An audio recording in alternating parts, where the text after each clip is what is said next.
محمد عدن صاحب نے ایک سوال پوچھا، کہتے ہیں کہ نماز پڑھتے ہوئے رکوع میں جا کر اللہ اکبر کہا تو کیا نماز ہو جائے گی؟ بسم اللہ الرحمن الرحیم۔ الجواب بعون الملک الوہاب، اللہم ہدایت الحق والصواب۔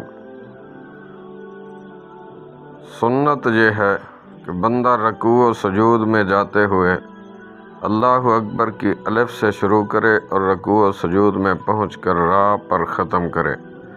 لہذا سوال میں پوچھی گئی صورت خلاف سنت اور مکروہ تنزیہی ہے، اور ایسی نماز کا دہرا لینا مستحب ہے۔ سیدی امام اہل سنت امام احمد رضا خان رحمۃ اللہ علیہ ارشاد فرماتے ہیں، سنت یہ ہے کہ سمع اللہ کا سین رکوع سے سر اٹھانے کے ساتھ کہیں اور حمدہ کی ہا سیدھا ہونے کے ساتھ ختم۔